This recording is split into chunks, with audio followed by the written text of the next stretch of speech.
Wow. Good day, or good evening, depending on where on earth you are. Um, Welcome to this month's community event. I'm Dr. Jeremy, for those of you that don't know me, and for those of you who do, hello, hello. And I'm Mike. Hi. Yeah, and I think we'll jump straight into it, don't we? Because we're going to be looking at something that's like pretty foundational, isn't? We're looking at finding peace in the present moment.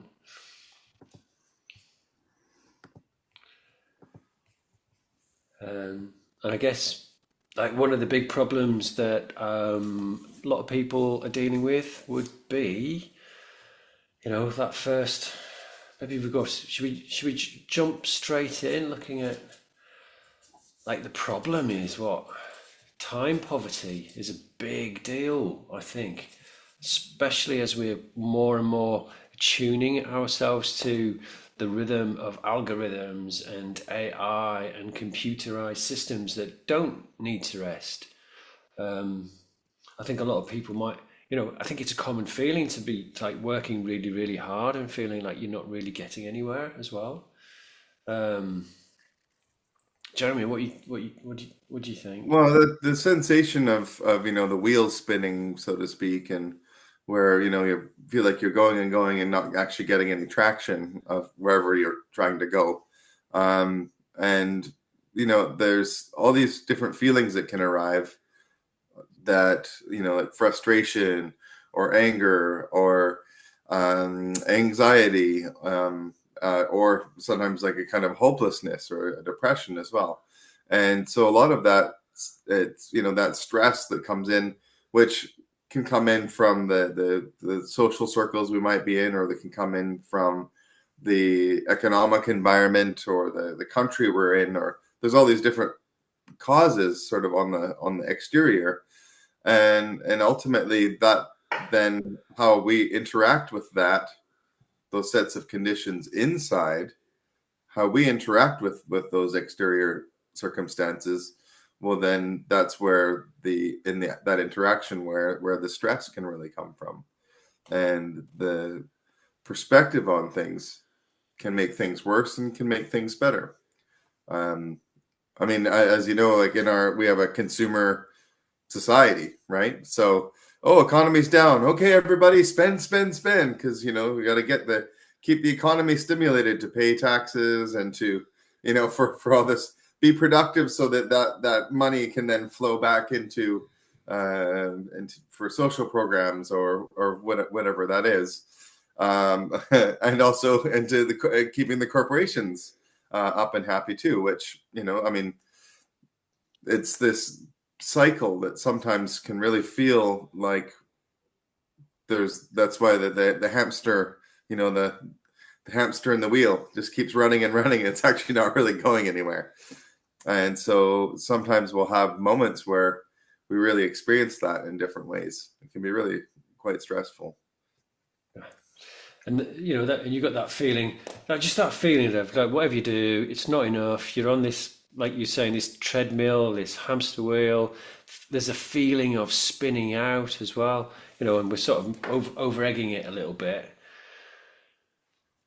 But I think that's a condition that we all find ourselves in at some point. Certainly, my life was like that.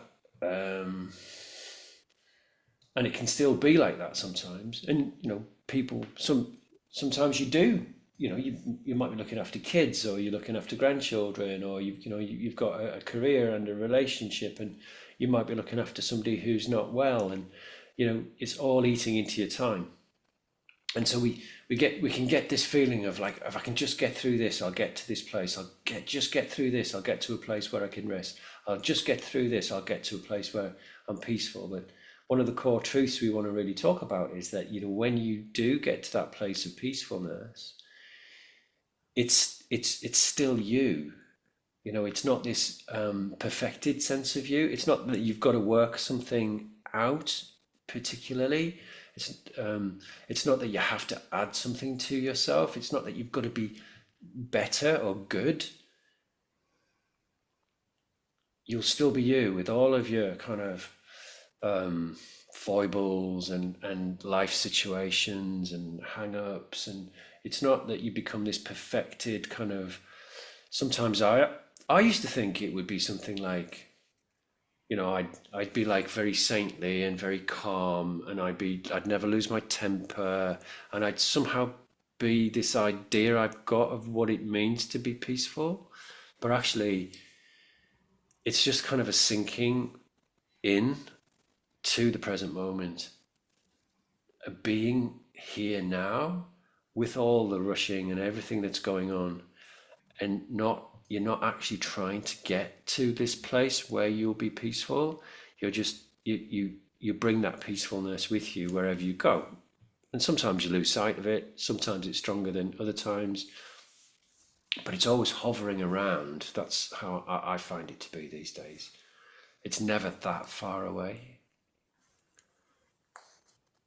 And one of the concepts in Zen Buddhism, for example, is realizing that you're already enlightened. So and that took me a long time to figure out, actually. When I was like 12 or 13, I was studying Zen Buddhism. And so if you're already enlightened, then why are you trying to chase enlightenment? Or why are you trying to chase this kind of this peace? But that's part of the process of understanding and contemplating this. And so with the core truth that we haven't put on the slide, one is that it's your birthright for that inner peace. That's already within you. It's not something kind of supraordinary. It's actually, or super special. I mean, of course it's special, but that's something that unique beauty that is within us is there, and it's your birthright to be able to claim that, to claim your inner peace, that you have the power to be able to do that. Everybody does. Everybody has the ability to grab onto that or to let it go, whatever they need to do, but to find that place of inner peace. And so whatever's going on in the external world, whatever's going on in the thought process, whatever going on in the emotional process, we have the ability. I mean, sometimes it takes training and contemplating and different things, but then we can bring ourselves back into that center or let a bunch of things go. There's all kinds of different practices. But essentially what ends up happening is we're making space. We're taking our right to be able to have that space, to be able to sit in our deepest inner peace for a time, as long as that is for us. It's there. But we can use our conscious willpower, our ability to choose, right? Choice is there. And so once we really focus on being able to have that choice, because we can choose to go left, to go right, to go forward or back, to go inside or outside. We have all of these abilities to choose. And so then we can actually choose to notice that peace. However, we decide to work on that, to bring that into our space, into our awareness, that's possible, right? And sometimes it doesn't feel like it, right? I mean, it doesn't mean that, like, this ideal version, like, oh, when I find that inner peace, I'll be, the heavens will sing. But when we do find that, actually, sometimes it might feel like that, right? And so being able to just remind ourselves, hey, wait a minute, let's take our birthright here and just be in that moment. And some people will choose breath work, some people will choose other things. But ultimately, we have that ability to learn and adapt and understand how to find that within ourselves.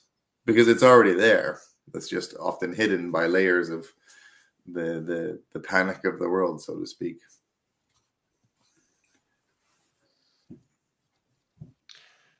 Yeah, and I guess here's the other core truth is, it's not going to happen sometime in the future. It will be now. So whenever you go into a peaceful state of being, it's always now. It's not this future state. So I think one of the big things to become aware of, um, this was certainly true for me for the majority of the time where I thought I was being spiritual, or I thought, I was pursuing something, I was looking for something, is that it was like, I'm going to get to this thing, I'm going to get to this place. And I was imagining what it would be like to be peaceful in my mind. But that's like a little subtle trick, because you're imagining something, so you're creating it with your mind. And that peace is not something that your mind is creating. You're not overlaying this peaceful idea on top of things. You're actually letting those ideas sort of disappear by some of the practices that you know Jeremy's talking about.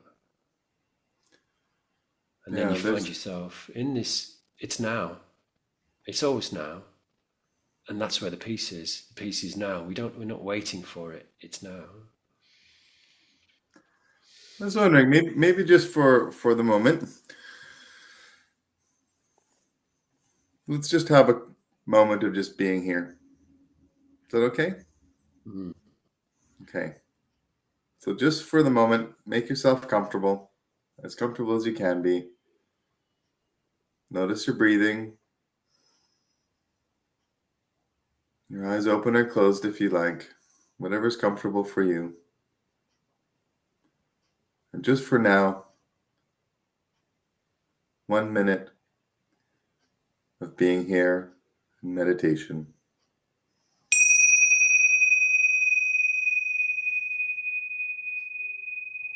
Noticing your breath and your center just for the moment. It's nothing you need to do.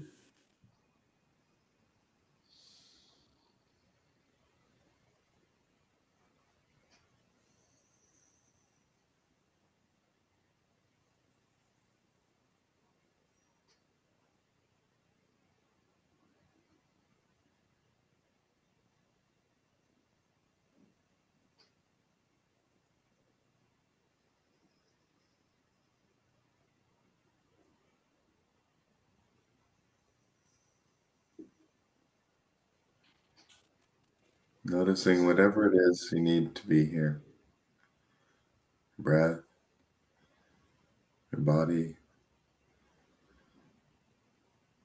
any sensations in the moment.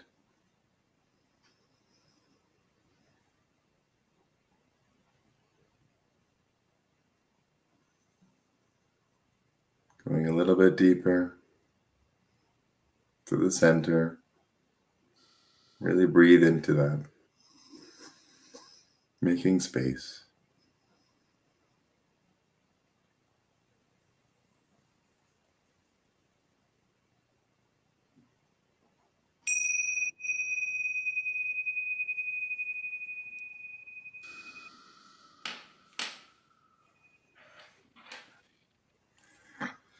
And gently, in your own time, in your own way, coming back to here and opening your eyes if you feel like it. And so, in the moments that we can just take little moments like that, just being here, and we might notice the thoughts flash, which is okay. Let them flash. Let clouds pass. Let things happen. And just observing them without judgment or moving or pulling or pushing, just observing and back to your center. Essentially, that's your birthright.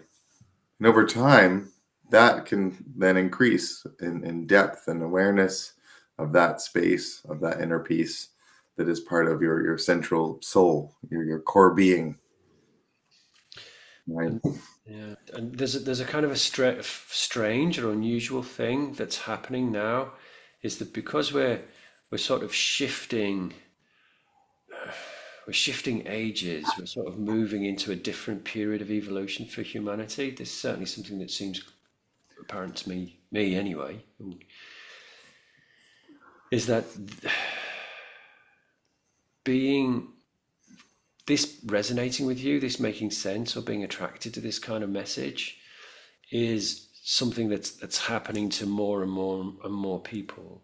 So at the same time as if you look at the world, it looks chaotic and quite often frightening, and all the different things that are happening that are very problematic. At the same time, there's this opening happening where more people are kind of more open to this idea of these core truths, that there is peace is here now inside the human being. As Jeremy's saying, it's our birthright. One core truth is, you don't have to earn it. You don't have to become a different person. You'll still be yourself. And it's not something that's going to happen in the future. It's something that actually brings you into what we're talking about, which is this present awareness, present moment awareness, which is kind of where you are now. It's where everybody is now. We're all in the present moment right now, but our minds are very, very busy and are projecting lots of things onto that present moment. So there's a wonderful, it's an incredibly valuable thing to be able to rest in the present moment and to observe what's emerging in that present moment, which is the most recent thing. Of course, by the time you come to this recording, the present moment will have moved on. But whatever's happening in that moment, it's all arising in the present moment. It's where everything is. It's where things are fresh and new, and creativity is. Being able to look at time differently also can make a difference. For example, there's one model of time where time is linear. So you're here and go here, here, here, here, and that's it on to infinity. A lot of the ancient cultures, in many different ancient cultures, from shamanism to ancient Tibetan Buddhism to ancient Sufi. I mean, if you go back, but that actually time wasn't seen as much as a linear thing. It was seen as cyclical. So if we're in a cycle or a circle, then where are you going? Right? Technically, you're not really going anywhere because it's a cycle. So you're just basically going round and round. And so in Tibetan Buddhism, for example, they may call that something called samsara, which is the cycle of suffering, because we're so wrapped up in the goings-ons and comings and goings of things that basically we're just occupied on that, and then we end up basically at the start again, and we keep going.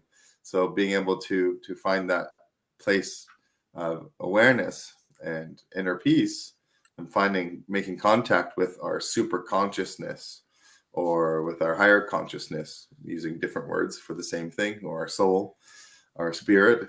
And so with that, then all of a sudden we start to free up our experience from that cycle of going ons, to actually observe this beautiful thing. And many people celebrate that with, for example, with solstices, summer solstice and winter solstice, and equinoxes. They also celebrate that with the moon, full moon, new moon. And when the full moon is full and maybe we're having a look at the moon, and just like, sometimes it's just like, wow. Or when watching the northern lights or southern lights, the aurora borealis, for example, when the northern lights are happening, just often people just in that moment, it's just, wow, just watching the movement of the ribbons of color, and just observing the brightness of the moon and it reflecting everywhere. Some people that may have a visual impairment, they might be able to experience things in the other ways. For example, the morning dew.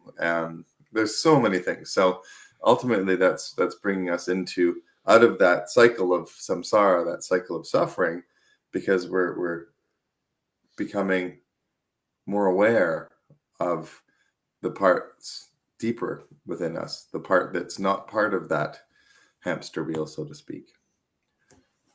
So what stops us from being that way now? If you could maybe ask yourself right now, what are some things that are pulling you away from having that moment of experiencing inner peace? And whatever that is, whatever those things are, then would there be value for you in being able to take a moment and put it aside just for a moment? I mean, it's not going to go away. Some people tend to use a very interesting meditation where they go into a room in their imagination. They go into a room and all of life is happening out there, and they just close the door just for a minute or two or three, because everything outside is going to be there anyways. So we have a moment of this space where then we can then when we've had our space, we've had that moment of being there, then trying to bring that feeling out there, being a little bit refreshed perhaps, and then step into that world. And eventually we can carry that feeling, that sensation throughout a good portion of our day.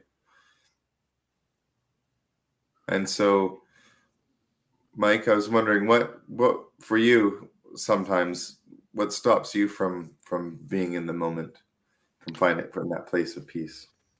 Well, I guess at the heart of it is you want to be in a different moment, and maybe in a different place, doing something else. So, or you don't want what's happening to be happening. Um, so the so it's a lack of acceptance and being, stuck in thinking about things, either thinking about things that you want to happen and hoping that they will, or thinking about things that you're scared might happen and basically worrying about it and imagining it. So it's a lot of mental activity, and I think at the heart of it is a refusal to accept the present moment as it is. It's like, I don't want this, I don't want that, I want this, I want that. So it's desire and a lack of acceptance. I think those would be two of the big ones that stops us from being in the present moment, and feeling safe there as well. Because the other thing is, what are we saying about the present moment? Are we saying we shouldn't think about the things that might go wrong and we shouldn't take measures to look after ourselves? Are we saying, oh, we should just let? No, I'm not saying that at all. No, just recognizing if your mind is thinking about something else and wishing you were somewhere else and not accepting what's happening in the moment and judging it and saying, no, it shouldn't be that, even if it's a terrible thing, something you don't like, it is happening. It is that way. And you'll notice that everybody's had experience of this, when we do accept things, it doesn't mean to say we're not going to try and strive to change them. And it doesn't mean to say that we're validating the way things are and saying that's how they should be. We're not talking about that. It's just things are the way they are, and accepting them can bring you deeper into a feeling of peace. And that's part of the concept within mindfulness, practice of knowing, just observing and knowing that, there are going to be these things in these situations, and we can have a moment where we just observe things and just watch nature basically happening. And sometimes it takes for us to invent solutions too, right? So we learn and study and gather and try different techniques, and so there'll be sometimes there might be a technique where you might invent it yourself and make your own one. For example, someone noticed with like EFT, emotional freedom technique. Hey, wait a minute! If I tap here and I tap here and I'm, whoa, it's bringing my body and my whole system into the present moment, which can also help sometimes people if we're in our head a lot. By touching the body, we're actually bringing ourselves into this moment. I know that there's a therapy where people had an elastic band around their wrist, and they would snap their elastic band if they found themselves going off too far into worrying or into a certain kind of thought pattern. But that's, for some people that works really well, and some people it doesn't. And so over time, there'll be different techniques and different ways that will really work. But really, it's also just taking that moment, that whatever it is that's stopping us or preventing us from believing that that's our birthright, That would be something to consider.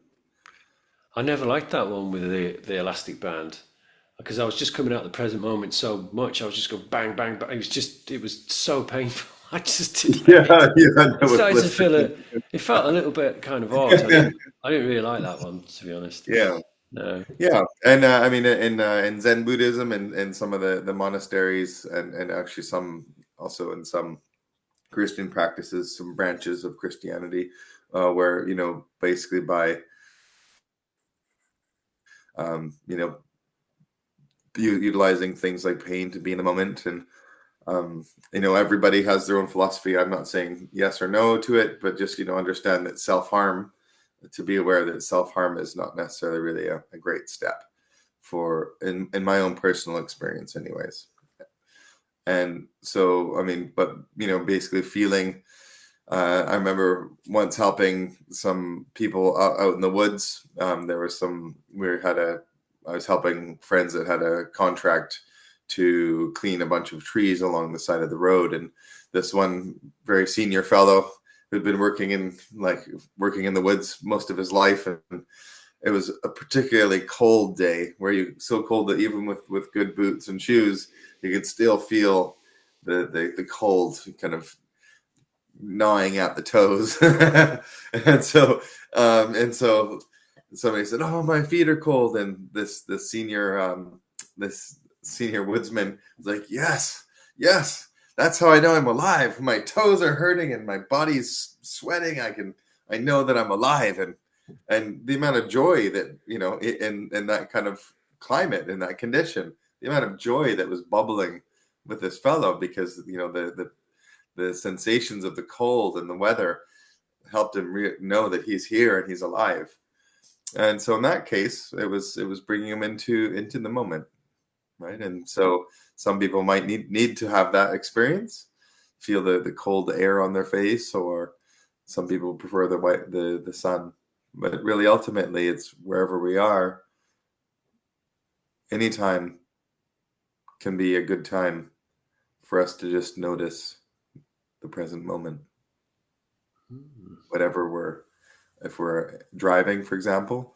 Sometimes our mind and our thoughts go off into, I know some people have mentioned that they barely even remember the drive home because they were thinking or worrying about something. So when they were driving, they weren't really that necessarily that conscious. They were kind of like driving automatically, right? And so, which can be dangerous, right? And so by bringing ourselves into the present moment, we're able to observe all of this, whatever is happening, and at the same time there's that sense of being centered, and there's a calmness, peace there.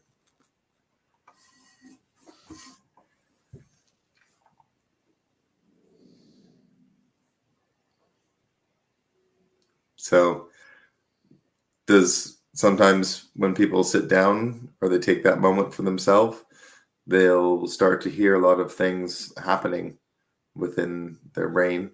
For example, there's one fellow who was, um, I'd seen quite a few years ago actually now, and so he was really worried. He said, I can't meditate. I keep trying to meditate, and I just hear thoughts. I just hear my thoughts every time I go to sit down. Every time I try to make space, it's just so noisy with thoughts, and which means I can't hear. To him, he said, that means I can't meditate.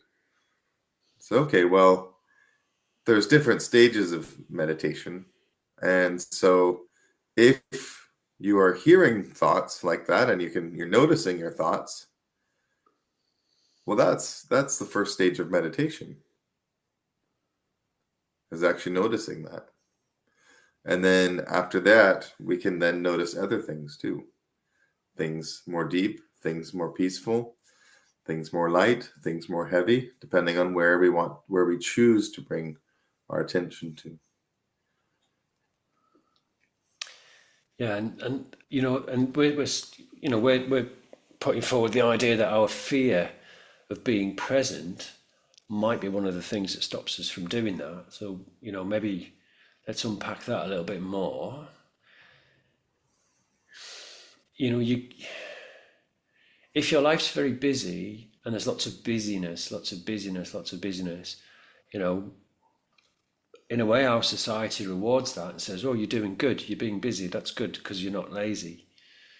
Um, but driving it can be this fear of actually, well, if I'm not really busy and I'm not very distracted, then I have these thoughts that I don't like about I have these thoughts that I don't like myself very much sometimes, or or there might be a fear of actually meeting ourselves as we are, because over the course of a lifetime, it's pretty hard to grow up without picking up some negative beliefs about yourself or some negative thoughts about yourself.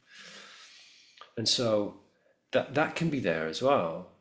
It's just worth considering, I think. And of course, when you get, well, maybe it's not of course, but when you do get to look and you get to know yourself and you get to meet yourself beyond all the kind of dissonance and the disharmony that's in the mind, you know, I still have issues about, you know, what do I look like? All of that kind of stuff. So body dysmorphia, that's still a thing for me, but it's just hasn't got hold of me anymore.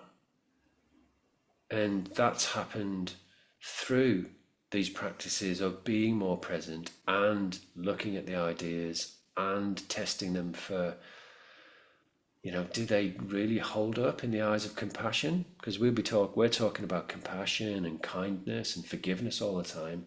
Why are we talking about that? It's because that's what starts to undo and dissolve all of these false ideas that we have about ourselves that stop us from just being right here where we are now and being okay with it.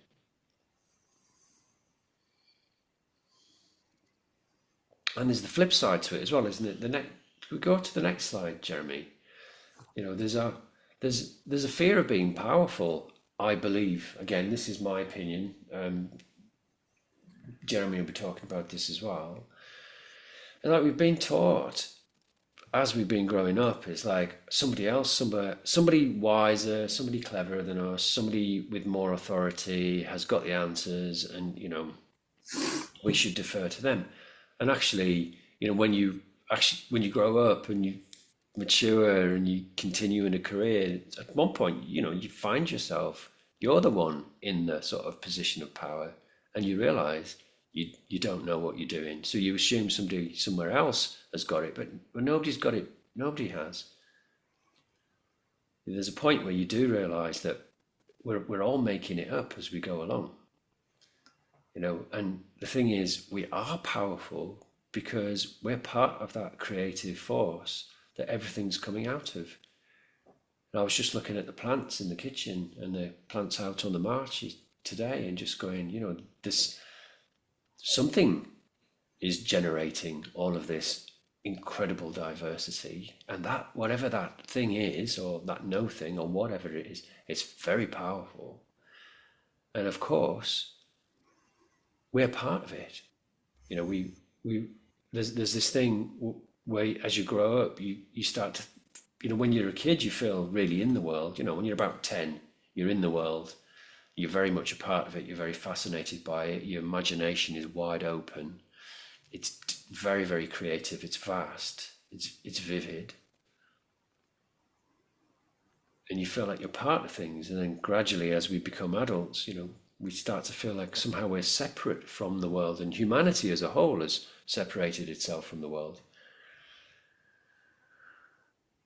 But our power is in our connection to what is, and our relationship with it. So I don't know. What do you think of any of that stuff, Jeremy? Does any of that resonate with you? Yeah, being in the center, I mean, the ego, can be quite a tricky thing, and it's ego in the sense of how we identify ourselves. Sometimes being in the present moment, maybe there is a situation that's really not great, and then we might be afraid of being able to acknowledge it. Maybe we don't want to acknowledge something that is there, that's present, and have perhaps a hope that if we just, don't pay attention to it and just stay busy, that it'll go away. And sometimes it does, actually. Sometimes it's just, we don't focus on it and eventually it goes away. Sometimes it doesn't go away, though.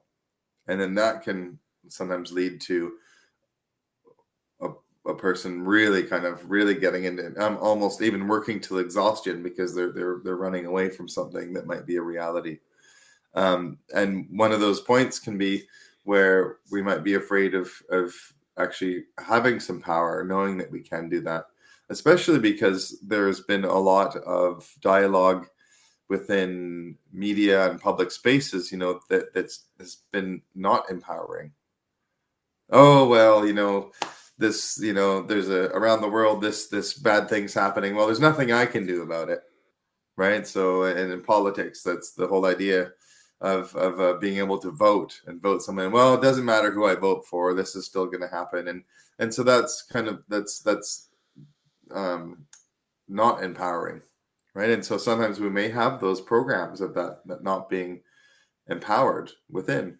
If we focus on the physics side, I don't know if you've heard of if a butterfly flaps its wings, and how much just in calculation, how much a butterfly flapping its wings can affect weather on the other side of the planet. Now, it might be too big of a concept, but in science, we've been relating that for a while now. And so the science that you might be able to connect with is your own biology. All of those little cells within your body, our bodies are made up of millions and millions of different cells. And those cells most of them have a nucleus, little kind of brain center. They have their own kind of awareness. They have a mitochondrion, a powerhouse, a little organelle inside a cell that actually creates energy. That is part of the reason why we're alive. So even just focusing on that scale, we are amazingly powerful. I mean, our body, our mitochondria, and we have millions and millions of them, and they're generating energy for us to even just be here. And so sometimes if we're afraid of having that kind of internal power or having that personal power, then we can bring our focus to things that are a bit more solid, that are relating to maybe the wow or the amazingness, that sense of awe they might see in nature or might notice within ourselves. Just being able to be here right now, understanding what some of the concepts, a little bit of what we're speaking about, just that on its own is quite amazing. And we can sometimes shy away from the fact that may be true, that we are powerful in our own way. And it's not power over something, but it's just powerful as in its central state. Because just your mitochondrion, they're not trying to say this cell's more powerful than that cell's more powerful than that cell, or the brain is more important than the heart. Well, that's not, as we know, the brain is not more important than the heart. Both organs are needed in order for there to actually be life within us too, right? So we have these special parts that we can focus on where we might be able to connect to power in a way that is fostering that inner peace and helping develop that inner peace. Sometimes it might be just noticing the amazingness of a pencil lead, right? Just like, wow, all the history and all the amazing things that come with that with a pencil, right? Holy wow. So sometimes just a focus like that in the moment, there's that sense of awe that comes in that is just incredible. And also in neuroscience, that also helps our brain chemistry to change as well.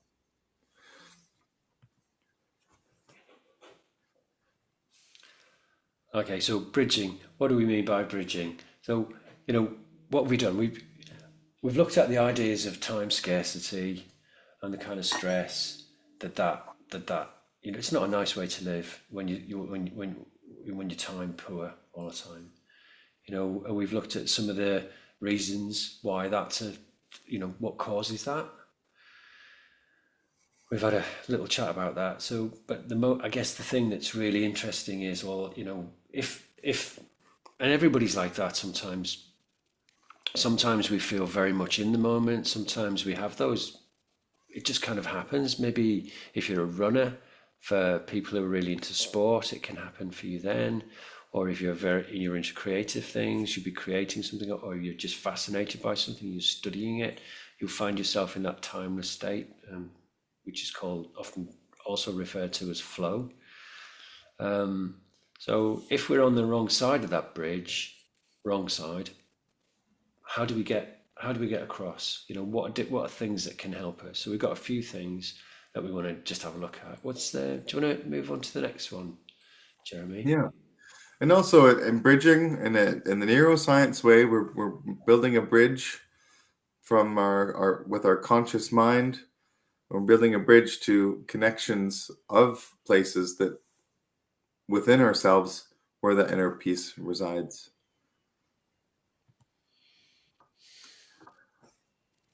So one of the things that if somebody maybe has, I mean, worry dolls. I think most people might know what those are. I don't have one with me, but there's things to squeeze. Or actually, Mike, you had a. Did someone give you a worry doll a while ago? Quite a long time ago. I don't know, like 20 years I've ago or something. actually, I'm just thinking. I think I've got a load. I think I've got some. I think I had some in this drawer actually. I've Okay. been given Well, them at I'll various go on times. to journaling.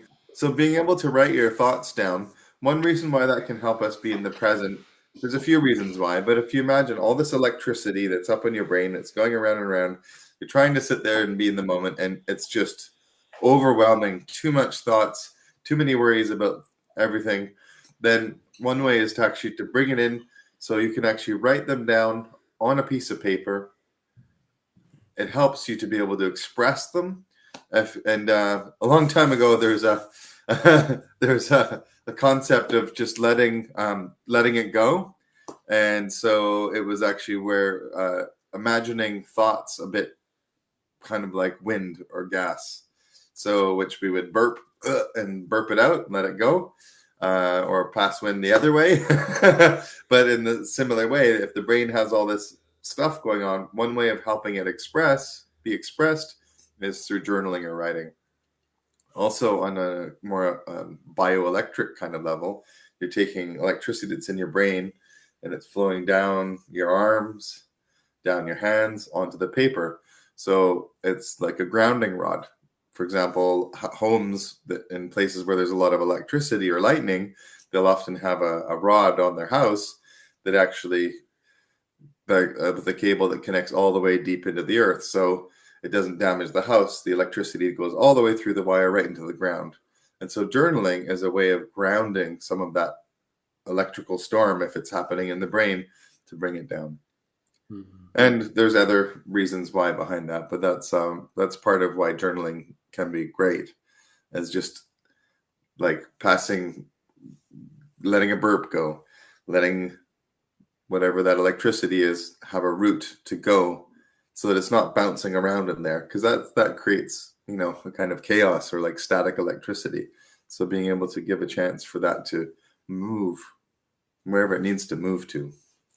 Yeah. And the worry dolls are very nice little things. So they're like, you might have seen these tiny little figures like this, and you get little pouch You of find them. one?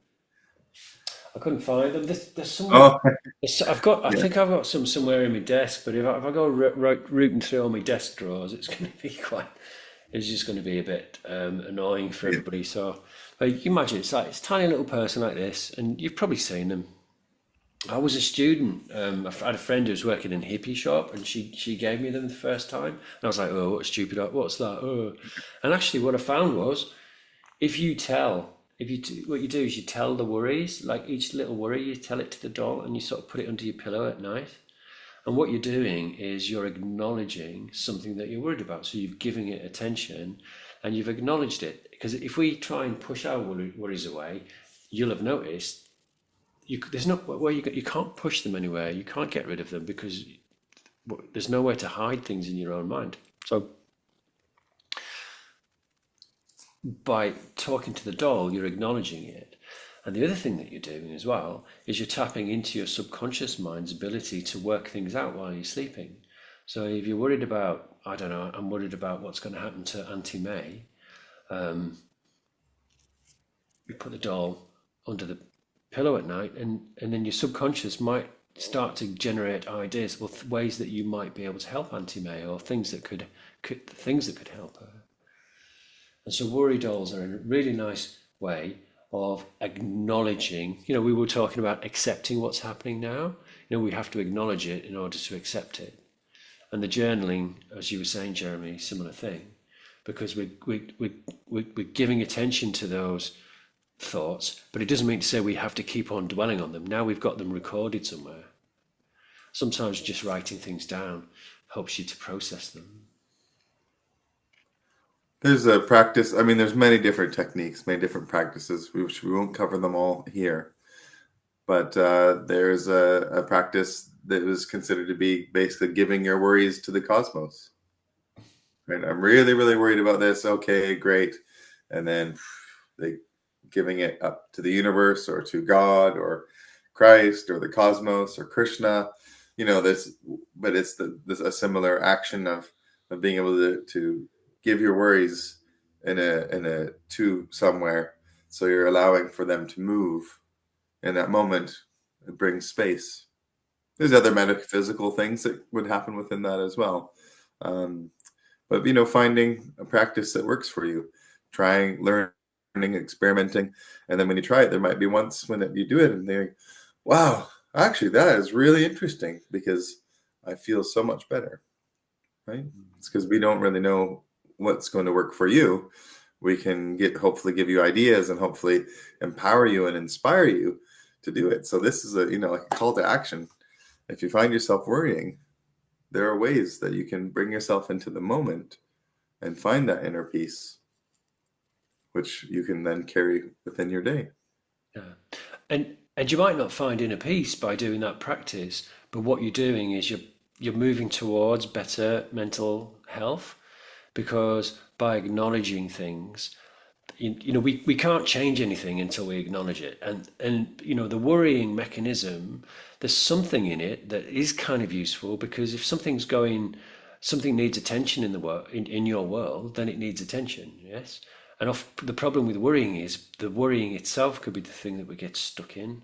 So the worry dolls and the journaling are a way of beginning to, break that cycle, break that circle, and move into something different. Yeah. And then when you're talking about circles of influence, if you look at the image, you can see the figure there, their actions and their thoughts. You can see there's ripples going out into the universe, out into the cosmos from there. But we've all got a circle of influence. There's some things that we can do stuff about, and there's some things that are beyond us.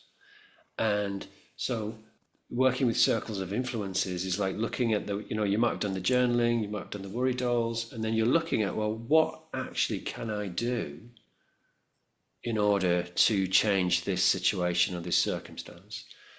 Because even if it's one step, taking one small step, even if it seems like that can't lead anywhere, what difference is that going to make? Even making one positive step, it reduces fear. Action tends to reduce fear.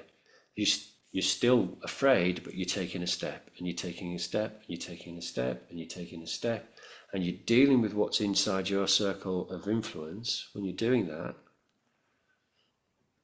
then over time, you start to feel better, which is kind of ironic, because we're talking about being in the present moment and we're saying over time.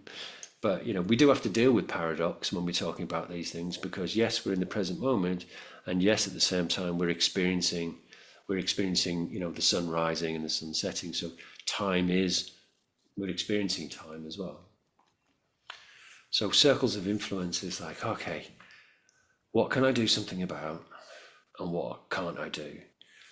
So sorting those out, and then as soon as you start to take some action on something that you can influence, you start to feel at least a little bit better. You're coming more into that feeling of peace. And why do we want to be in that peace? Well, because the present moment is peaceful. The present moment is loving of itself.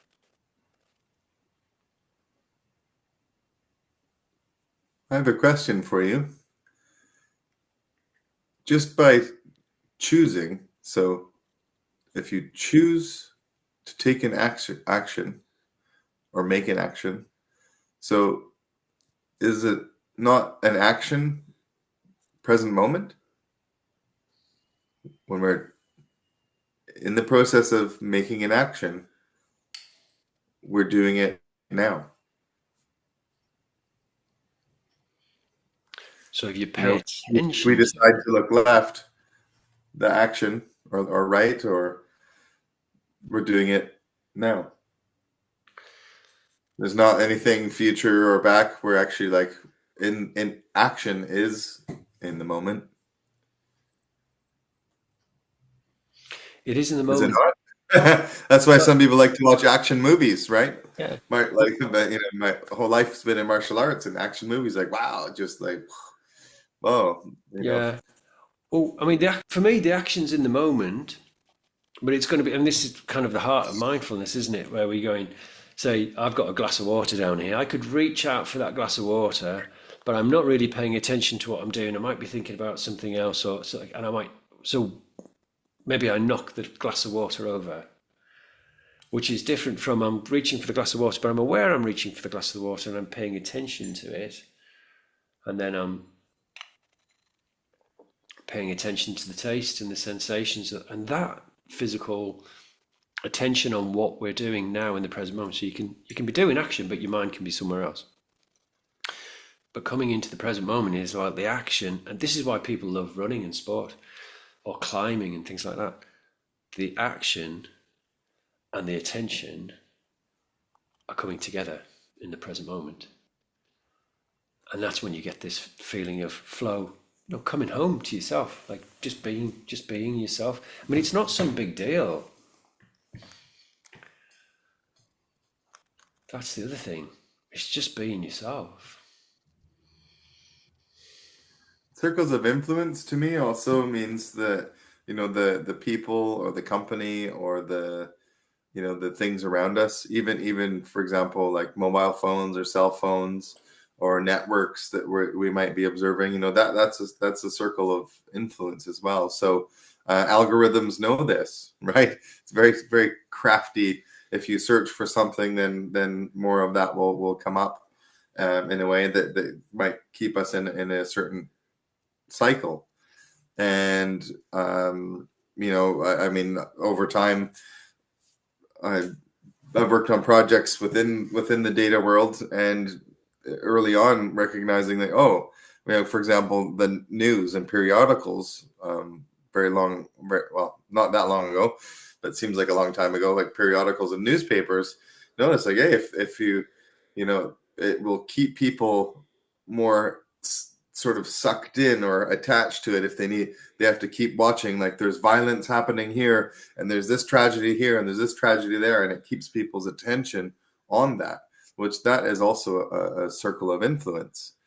Know that quite a few seniors that have come to see me that are feeling like this hopelessness, that are watching news networks every morning. The first thing they do, and they wake up and they turn on the TV, just the television, or look online, and they to watch this all the news of the day, and a big portion of that is quite tragic in the sense that there's suffering first thing in the morning. People are watching suffering and stress and stock markets and all of that, and so that is a circle of influence.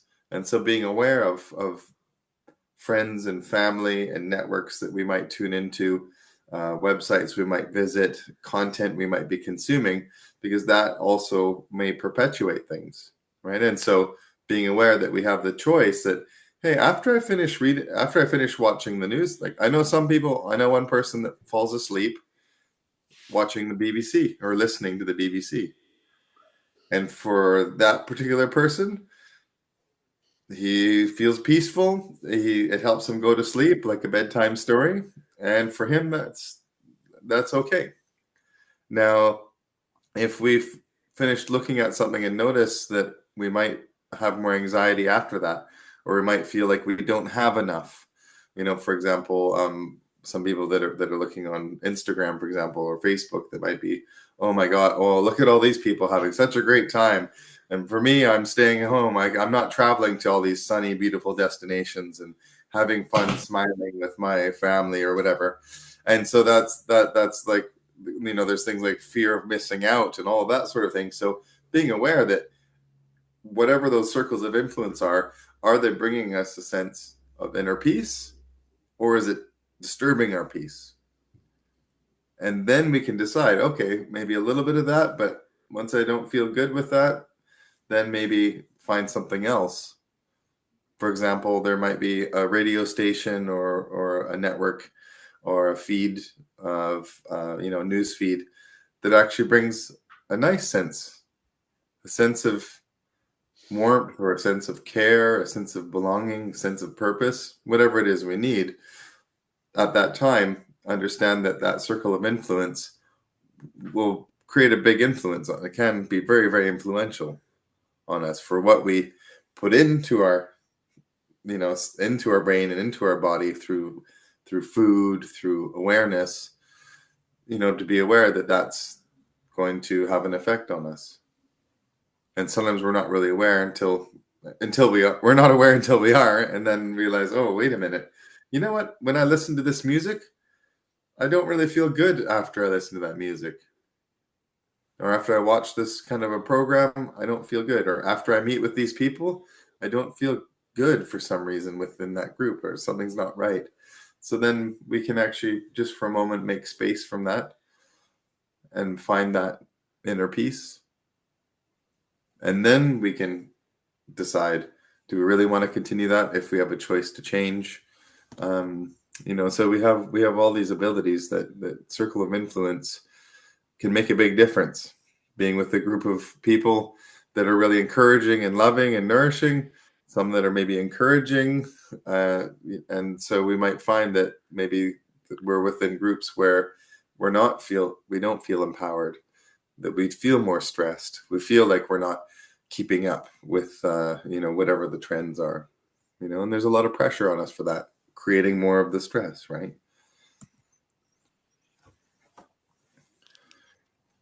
Right. So that was looking at looking at the being in the present moment, because there's a lot of talk about it and people are very interested in it. So, and we're looking Yeah. at, we looked at some core truths. You don't have to perfect yourself. You don't become somebody else and then you become peaceful. You'll still be the same human being, and the peace is it's inside you. So you're discovering that. You're discovering that, and you discover it in the present moment. You know, we looked at some of the reasons where maybe that's kind of difficult. Um, might not have thought about the fact that rarely you're ever really present, or maybe it's something that you're trying to really get towards. It's something that you want. And we looked at just a couple of different things that you can do to help yourself to be more present and kind of more centered. Um, and what we'll do is we're going to be moving on. We're going to, if you look at the newsletter that this has come for, below you'll see that we've actually created a free course which goes into the practices, a deeper dive into the practices you can do that can support being in a present moment awareness. And as a member of our community, that course is free for you. So you'll see a button, you can click on it and you can get yourself set up so you can work through that course at your own pace. Jeremy, any final kind of thoughts? Just kind of wrapping up our community meetup for this month. Well, I'm so thankful to be able to be sharing this moment with you and people around the world. There's this beautiful part within ourselves that sometimes we may or may not know is there, or may not believe is there. But I know for a fact that everybody has that within themselves. Deep within, it's there, that inner peace. And over time, sometime, or maybe even no time at all, we can make contact and be consciously aware of that part. Because there is a part of us that's already aware, that part of ourselves that came here from before we were even born. There's that part of ourselves that is, I like to call the old self. You know, it's been around, that part of us that has been around for a very, very, very long time. And I really honor your journeys. I wish you all very, very well. And just for now, let's do one more moment of being present. Okay, making yourself comfortable if you can. In our free course, after this one, there'll be many different moments where we'll be practicing some techniques that we found very useful. And just for now, keeping your eyes open or your eyes closed, taking a big breath, whatever is safe to do in this moment. 1 minute meditation. Noticing whatever you need to in this moment, inner peace.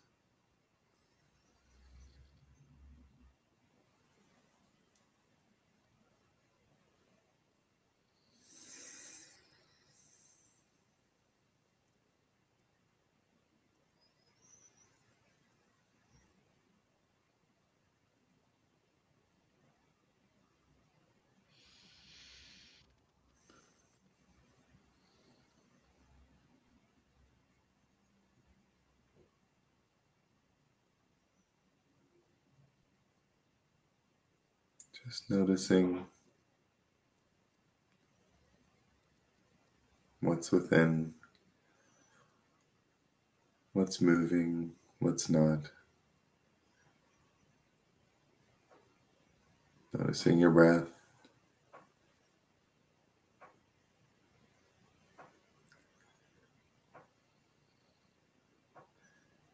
And if you like to, just continue in this space,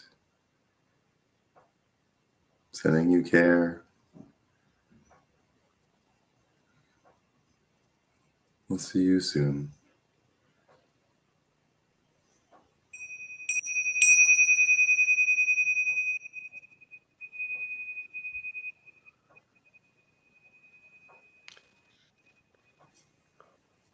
And then to practice and learn about more practices that can help you to be more and more in a state of peace in the moment.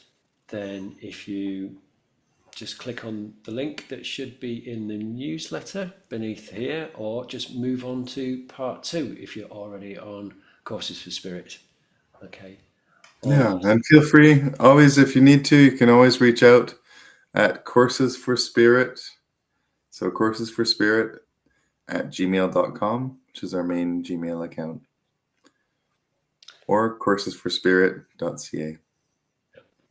and if you're having any problems at all, get in touch with us, and then kind of one of the team will get in touch with you and work it out. Okay. All the best. Thank you so much. It's been wonderful. A real pleasure to visit with you, and we will see you either in part 2 or we'll see you again.